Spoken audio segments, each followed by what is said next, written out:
people may remember about a month and a few weeks ago, on October 21st, some news broke out, which we can see here, which was that Alec Baldwin shot some people on a film set by accident.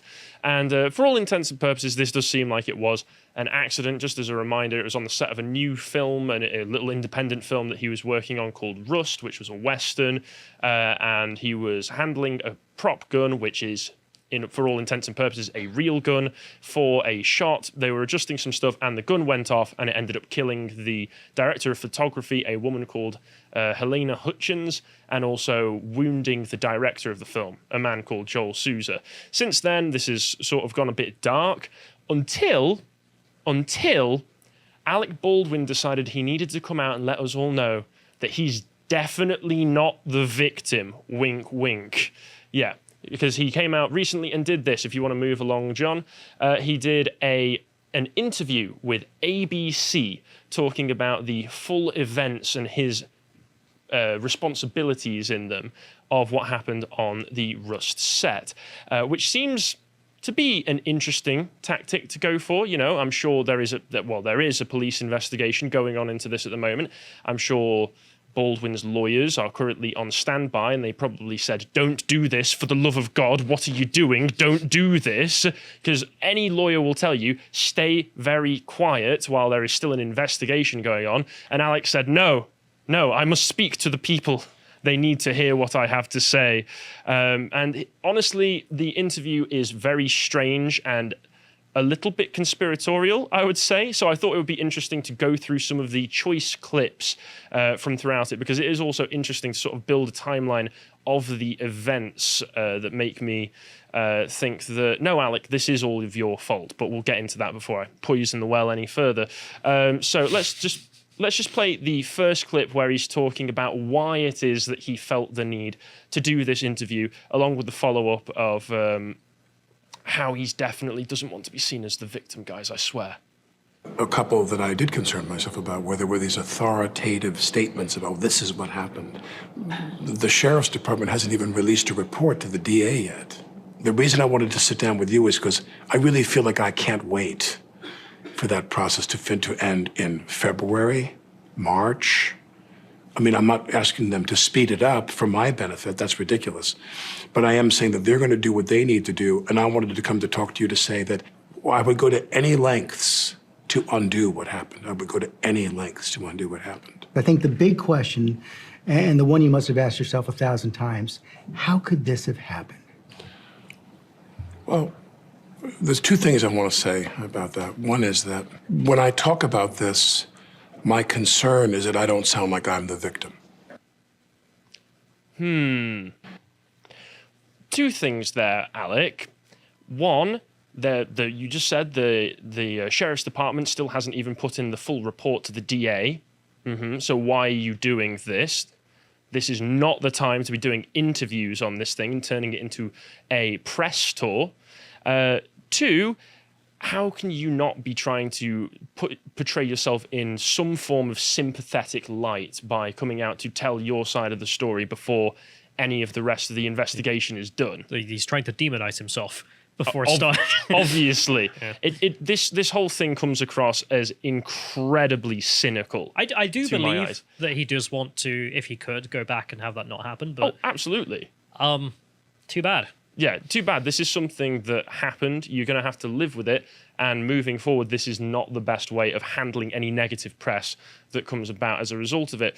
So then, if we move on to the next clip, we can see him talking about how it's definitely not his responsibility that the gun went off when it was in his hand. And the second thing is that all of what happened on that day leading up to this event was precipitated on one idea, and that is that Helena and I had something profound in common. And that is, we both assumed the gun was empty, other than those, dummy rounds. What a weird way of phrasing it. I know. There is this is what I mean. There is a certain level of very managed and sanitized production value that has very obviously gone into this interview. And it all seems to be trying to paint Alec, once again, in the very sympathetic light and take away any blame and responsibility for that gun going off from him. But I'm sorry, Alec, if the gun is in your hand, whether or not you assume it's empty or has dummy rounds in it, that's still your responsibility, no matter what happens with that gun. I mean, I'm not a gun owner, but you endlessly hear from American gun owners, Rule 101, never point a gun at someone, even if it's unloaded. Well, he does have an answer to that as we carry on. So after that, he does, because I don't want to, just play the whole interview the whole way through. I'll sum up a few things. So he does talk about why he chose to make the film Rust. Apparently, it was quite low budget. It was like $5 million, an independent film, which $5 million is very, very cheap for a film. I know it sounds like a lot of money. You don't have to look so dour, Callum. But just forget what some people think is not a lot of money. Well, when you're talking about Hollywood, most films nowadays, I know, millions. But yeah, and he was very excited for the film and was very hands-on with the production. And what they don't talk about in terms of how hands-on he was in the interview, which is once again why it comes across so cynical to me, is how they mention how he's a producer on it and therefore had some element of, hands-on with the production. They don't mention that the production company making the film, El Dorado Films, is owned by him. And they also don't mention, as part of this interview with ABC, that El Dorado Films has a deal with ABC Studios, who are obviously in affiliation with ABC, the people conducting the interview. Wow. Yeah. How cynical is that?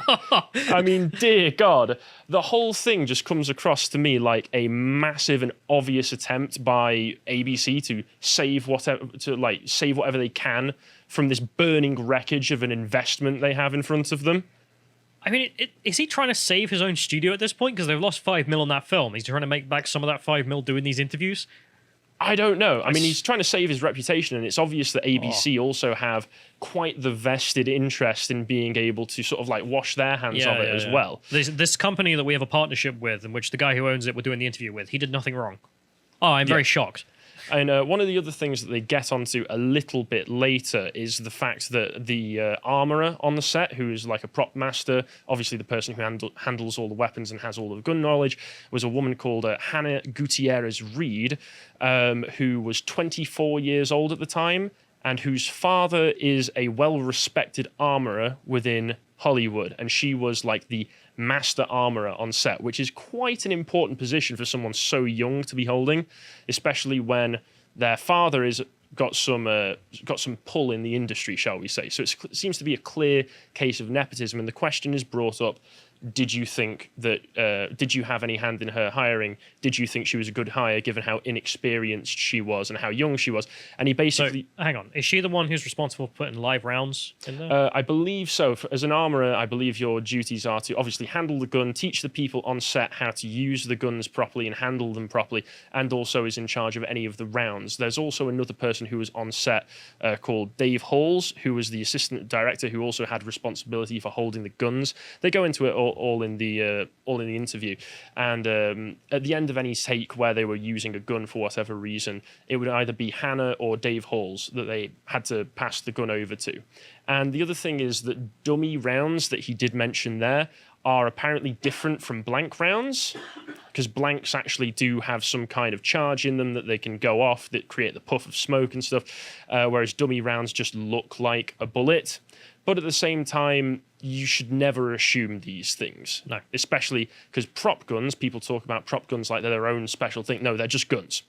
They're just guns that are on the set, and you don't... Rule 101. Don't point a gun at someone. Yeah, don't point a gun at someone. And if you are going to, don't just assume that it's completely safe to do so before you carry on. Because that's the other aspect. If he had shot a fellow actor, they were filming the scene, and he was meant to shoot the guy, and he shoots the guy, and oh no, it's real bullets, and he dies. That would have been more understandable than shooting the random photographer. Yeah, but yeah, once again, with Hannah Gutierrez Reed, he mentions that he didn't hire anyone, but the people who do pass the choices on to him, and they're just like, oh, what do you think? And it seems that he was sort of had a very laissez-faire attitude towards the whole thing, which was, well, if you think they're good enough, whatever. Which, once again, is trying to diminish your own responsibility into this.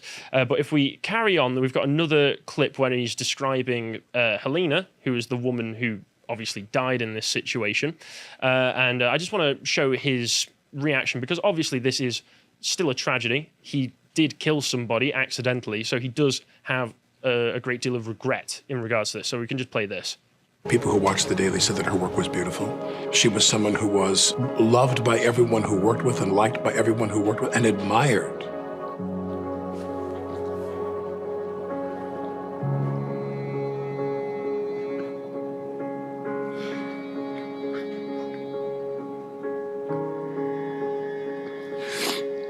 Sorry. Yeah, so obviously still quite emotional for him, but at the same time, with the music and everything, there's a certain insincerity.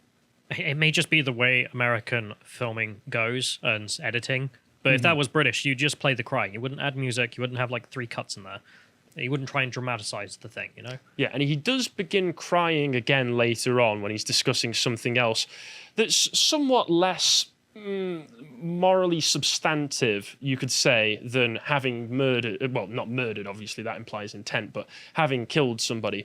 But it goes on and talks about how the film was, like, the film was only supposed to be in production for 21 days in total because it was such a low-budget feature, which kind of shows that there was so much going wrong on the film within just a few weeks, that Alec, as the producer, should have taken more responsibility and should have known what was going on more. So it started on October 6th, and Baldwin himself showed up on October 11th, and within the space of a few days of him showing up, the entire production crew was already striking, because there had been 2 accidental discharges of firearms on the set already by that point.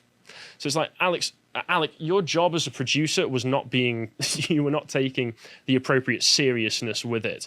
And then we can hear also what kind of training. Also, you would have thought after that's happened twice, to the point that people are striking, any more interaction with firearms would be so strictly controlled. Yes.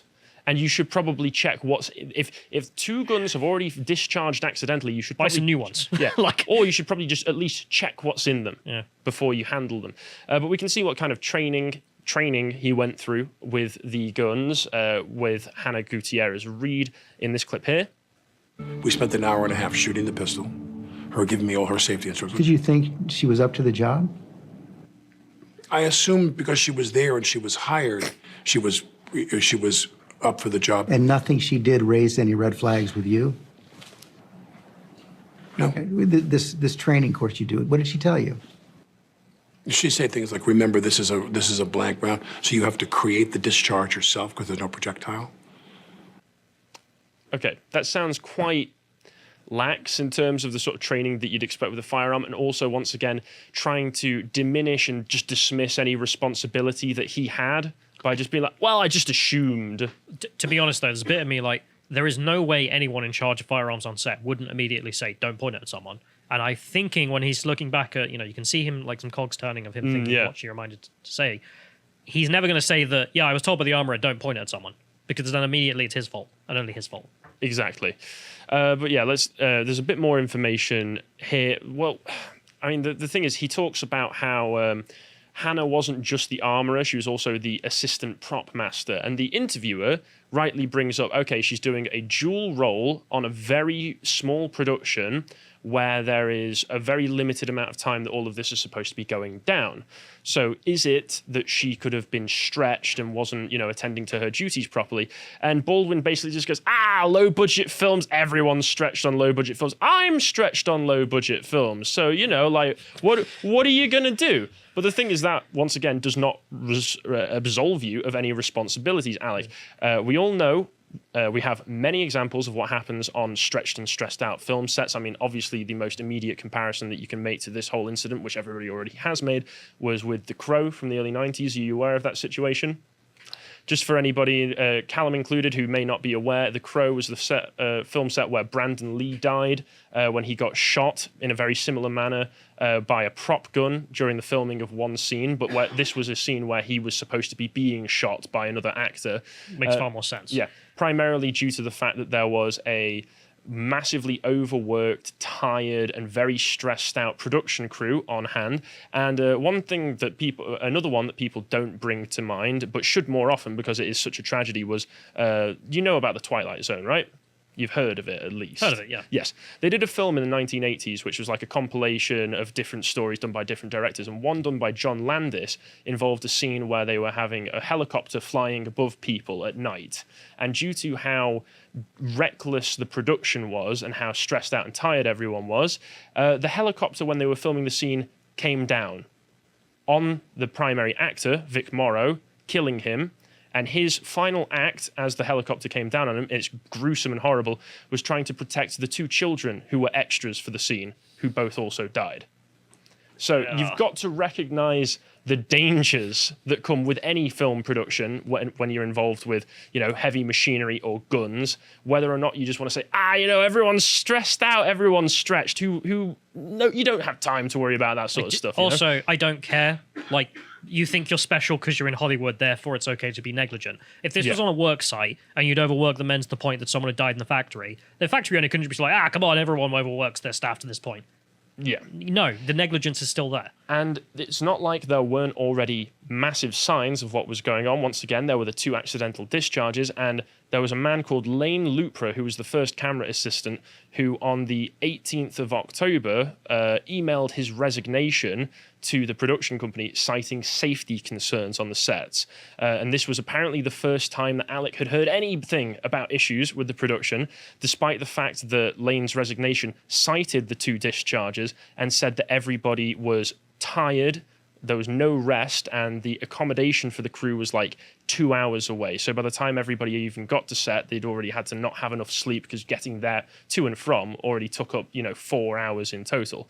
So he already should have known, I should say, that there was bad stuff going on set. But you can see him here when everybody started to strike, his response to that, if you want to play this clip.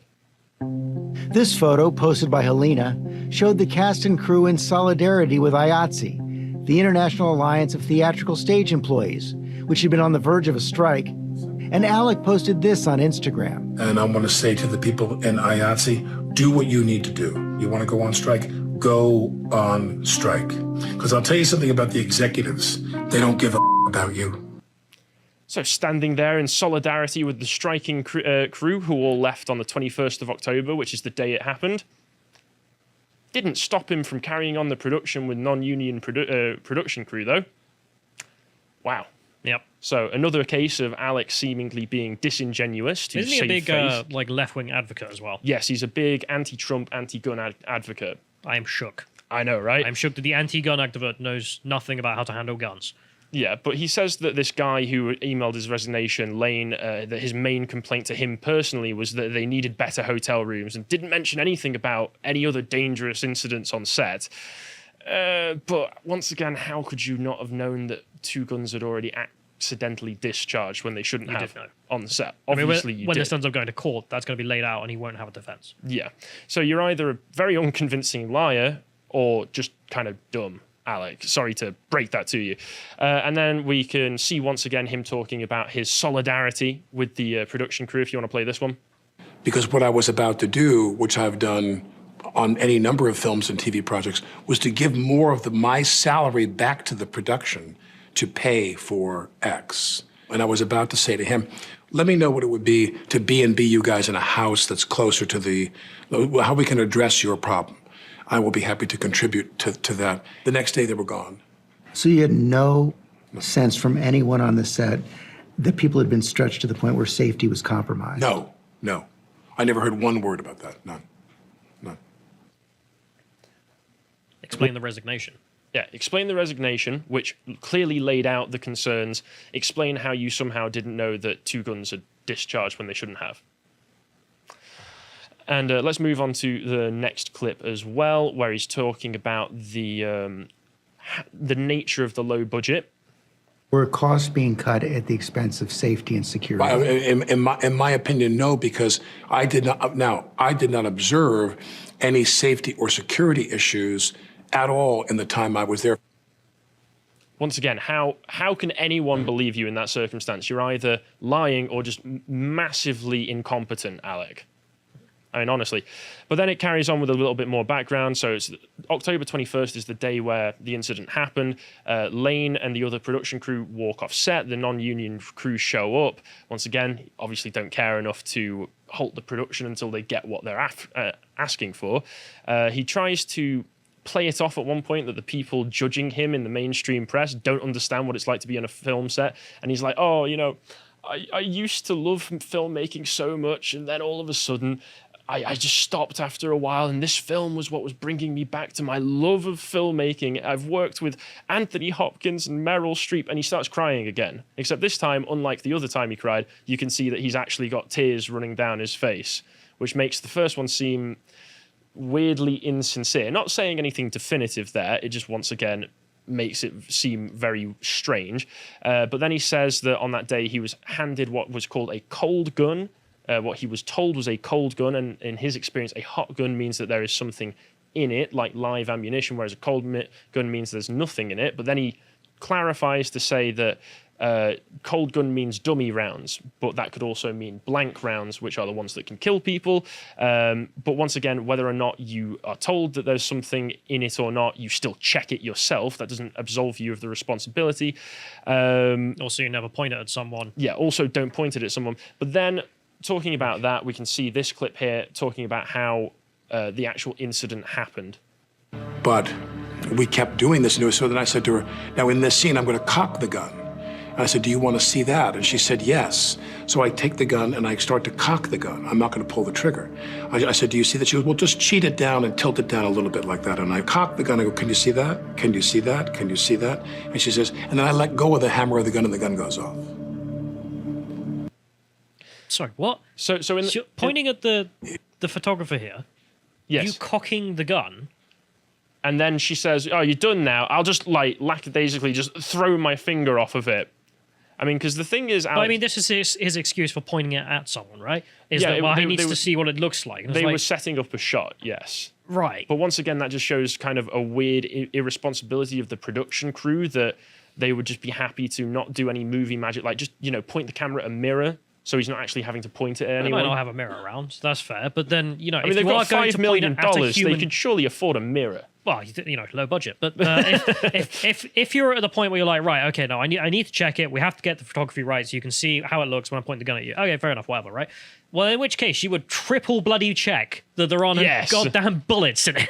Yeah, but he's basically like, yeah, you know, like in my experience, you just never check, you know, even though people like George Clooney have come out and been like, no, Alec, you always check. But anyone who owns a gun. Yes. Then, I mean, being an anti-gun advocate, then... yeah, obviously, if you knew something about guns in the first place, Alec, maybe this would have been avoided. Not to be unsympathetic, of course. But yeah, and then you can see this clip where he's talking, where it starts to get conspiratorial. Well, it was like seeing aliens. It was utter disbelief over the idea. It was unacceptable, the idea that it was a live round. And finally, one of the police officers at the conclusion of my interview, I was there for like an hour and a half or so, she takes her phone and she slides it across to me. She says, that's what came out of Joel's shoulder. A .45 caliber slug. It was a real bullet.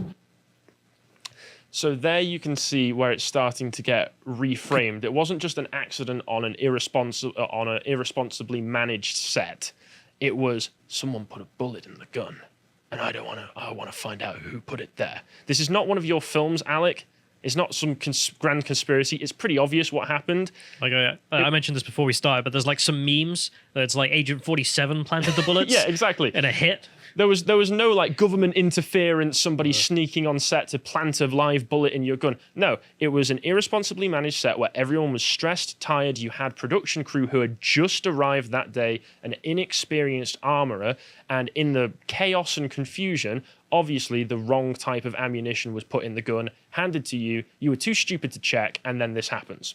I don't see any grand conspiracy about it. It just seems like... I mean, I assume it's a revolver or something, but either, whatever. It was a Colt 45 revolver. Well, take out the bullets so we can cock it back safely and there are no bullets. In fact, bullets. actually, a Colt 45 surely would be one of the easiest ones to check what's in it because, you know, it's got one of those wheels where you can see. But even if you didn't want to take the bullets fully out because you might have to put them back in and that's work, I mean, at least, like, you know, slide it to the side so the bullets aren't going to be hit by the hammer.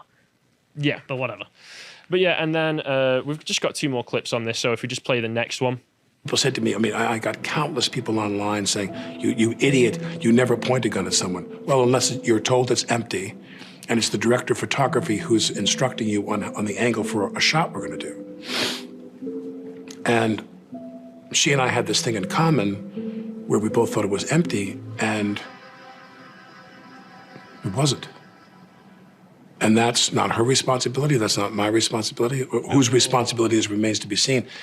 Yep, it remains to be seen. Why is he saying that? Because he knows it's going to go to court, and it'll be between him and the armorer. Who's more responsible here? Fundamentally, is going to be you. Yes, obviously, the person holding the gun is responsible for whatever happens with that gun, whether you want to accept that or not. And then we can just play the last clip where he's just the whole time doubling down, diminishing his own responsibilities and trying to deflect it onto like, but how did the bullet get in the gun? So let's go ahead with that. What is the actor's responsibility? I guess that's a tough question because the actor's responsibility going this day forward is very different than it was the day before that. Yeah, now I can't. First of all, I can't imagine I'd ever do a movie that had a gun in it again. And I can't. Too late for that. When you say what is the actor's responsibility is to do what the prop armorer tells him to do. And we did not have a problem. I understand there was an accidental discharge at one point on the set of a blank round, but we did not have a problem for me until that day. Everything gets slowed down, Zapruder film-esque here. And the issue with that is there's only one question to be resolved, only one. That is, where did the live round come from? I know. Probably the box the rounds were in. Yeah. What? Probably from a member of the production crew. Unless he's trying to argue that the live round came from the armorer, therefore it's their fault, not mine. I sense a little bit of that sort of like trying to twist it around and pivot the whole situation. But at the end of the day, Alec, you were the one with the bullet, with the gun in your hand. I had a little bit more, but we've ran over time massively on this. So just to sum up, this interview is incredibly cynical, highly sanitized and manufactured, and I think it's probably one of the most disgusting attention grabs and victimhood status seeking things I've ever seen. If you enjoyed that segment from the podcast The Lotus Eaters, you can go to lotuseaters.com to get access to all the premium content we have on the site. We've got loads on there and it's all really, really good. For example, we have regular premium articles that discuss contemporary events, and we have an audio track for our silver and gold tier members. And of course, we have our regular series on there. We've got Contemplations, which is Josh and whoever he wants to have talk to him about a particular topic. On this one, he's talking to Bo, about in-group preference. Moving on. Bo and myself also do the Epoch series, which says talking about history. This one's Belisarius Part 3, because Belisarius was a 6th century Byzantine general, and he had an amazing career and a genuinely tragic end. And the myth of him is old blind Belisarius begging on the streets of Rome would have been better than what happened to him, but I won't spoil it. I'll let you find out. And of course, we do our regular book club as well this month. I don't know how often we do them actually. Fairly regularly. It takes a while to read a book. But this is Callum doing John Stuart Mill's On Liberty, in which I rail against utilitarianism. I used to be a huge fan of John Stuart Mill, like 5-10 years ago. And since then, I've really soured on utilitarianism. And so the framing of his arguments, I find kind of insufferable. He's not wrong in what he's arguing for, but it's the way he's doing it. But anyway, we also do a bunch of premium podcasts, things that are entertaining, we think, like the politics of Star Trek that I did with John, talking about, well, is Star Trek a socialist paradise or not? It turns out it's not, but it's something different. Post-scarcity liberalism, basically. But that's a really good podcast. And we also have to put up things on the website that we can't actually put on YouTube because YouTube has editorial policies about things such as where all these heart attacks are coming from. Giant elephant in the room. It's probably climate change. Don't worry about it. We also have fascinating interviews from really interesting people, such as this one, which is an activist called Luke Avery, who's a Christian, but don't worry, he's not Bible thumping in this. What he's doing is talking about the ancient wisdom in the biblical book of Proverbs, and it's very much daddist sort of stuff, and I really enjoyed doing this one. And I think I'll have him back in, hopefully, to do another one, Ecclesiastes or something, and hopefully we'll do another one soon. And if you want to keep up with us, you can follow us on getter.com. I love the phrase and getter doing, something like that. I don't know. You're doing really well on there, though, aren't you? You've got like 11,000 followers. So come follow me on Getter, come follow you on Getter. Yeah. And lotuses.com on Getter. Lotuses_com on there. Let's go check that out. And also the conference itself. So this is a conference being put on by the Getter guys.